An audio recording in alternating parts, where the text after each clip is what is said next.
اس بچے کے حال کی طرح جیسے بھوکا ہوتا ہے نا بچہ، تو رو رو کے بتاتا ہے، اسے یہ نہیں پتا ہوتا کہنا کیا، مانگنا کیا ہے، ضرورت کیا ہے. پھر ماں پوچھتی ہے کیا چاہیے، بولو کیا چاہیے، کیا کہتے، بھوک لگی ہے، پیٹ میں درد ہے، سر درد ہے، کیا ہے تمہیں. تو ہمارا حال بھی ان بچوں ہی کی طرح ہے کہ جو اپنی تکلیفوں کو خود بھی نہیں جانتے، اور اپنے رونے اور اپنے ڈسٹریس اور اپنے جو ایک انکمفرٹیبل سی فیلنگ ہوتی ہے بعض اوقات خود بھی نہیں پہچانتے ہوتے کہ ہمیں ہے کیا، ہمیں کیا دکھ ہے. ان نون سا دکھ ہوتا ہے اور نہیں خبر ہوتی کہ کیا گزر رہی ہے اور کیوں گزر رہی ہے. ایسے مواقع پر انسان اگر اللہ تعالیٰ کی طرف رجوع کرے، لگتا تو مشکل ہے لیکن صرف 2 نفل پڑھ کے بھی دعا کر لے تو بہت فرق پڑ جاتا ہے اور فکر دور ہو جاتی ہے. تو آپ دیکھیے اس دعا پہ غور کیجئے کہ میرے لیے اس کام کو آسان کر دے، میرے لیے اس کو مبارک کر دے، یعنی اس میں برکتیں پیدا کر دے. اور اگر تیرے علم میں یہ کام میرے لیے برا ہے، میرے دین اور دنیا کے لحاظ سے اور انجام کے لحاظ سے، تو اس کام کو مجھ سے دور کر دے اور مجھے اس سے بچا کے رکھ. میرے لیے خیر اور بھلائی مقدر فرما جہاں کہیں بھی ہو، اور پھر مجھے اس پہ راضی کر دے اور یکسو کر دے. یعنی اگر اس کام میں نہیں اچھائی کہیں اور ہے تو پھر میری رہنمائی کر دے اس کام کی طرف. یعنی کتنی خوبصورت دعا ہے جس موقع پہ مانگی جاتی. پھر اسی طرح آپ دیکھیں مثلا تاریخ طے کر رہے ہیں، مثلا کوئی اور اسی طرح کے اس معاملے میں اہم ڈیسیژن لے رہے ہیں. آپ ذرا سوچیں ہارڈلی کتنے منٹ لگتے ہیں 2 نفل پڑھنے میں؟ 5 منٹ.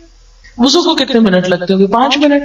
وہ جو سارا دن فکر کا بوجھ سر پہ اٹھائے رکھتے ہیں، 5 منٹ میں وضو کر لیں، 5 میں 2 نفل پڑھ لیں اور یہ دعا پڑھ لیں، بہت بہتر فیل کریں گے. لیکن نفس کو منانا تو پھر اپنا ہی کام ہے، کوئی اور تو ہمیں زبردستی نہیں کرا سکتا. پھر اسی طرح آپ دیکھیں کہ بچوں کی جب بھی شادی ہوتی تو ماں باپ کے دل پہ بنی ہوئی ہوتی ہے نا. میں خود اس کیفیت سے گزری ہوں کہ ایک عجیب سا بوجھ ہوتا ہے کہ اللہ سب خیر ہو، معلوم نہیں ان کی آپس میں بنے نہ بنے، کیا ہو کیا نہ ہو. ایسی ساری فکروں کو اللہ کے حوالے کریں.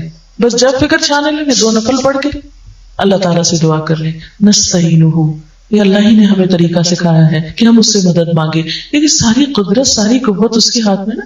کتنی نشانیاں ہیں اس کی ہمارے سامنے کہ ساری قوت اس کے ہاتھ میں ہے. مثلا آپ دیکھیں کہ اس درخت کا ڈیزائن جو ہے یہ ہمارے مرضی سے تو نہیں ہوا. ہم اگر اس کو موڑنا چاہیں، اس کو پھیرنا چاہیں کہ نہیں ہم اب بور ہو گئے ہیں یہ پتوں کا یہ رنگ دیکھ کے، یہ شکل دیکھ کے، تو اس میں کوئی تبدیلی کر دے رہے یہ یہی درخت، لیکن بس طرح ڈیزائن بدل دے، تو یہ نہیں ہم کر سکتے. ہوا چلے مرضی ہے اس کی، نہیں چلے نہیں چلے، یہ اللہ کی قدرت ہے نا. یعنی چھوٹی چھوٹی چیزوں میں اللہ تعالیٰ کی قدرتیں نظر آتی. کس پھول کا رنگ کیا بنایا، کس کا ڈیزائن کیا، کس کا سائز کیا ہو، اس نے مقدر کیا ہے.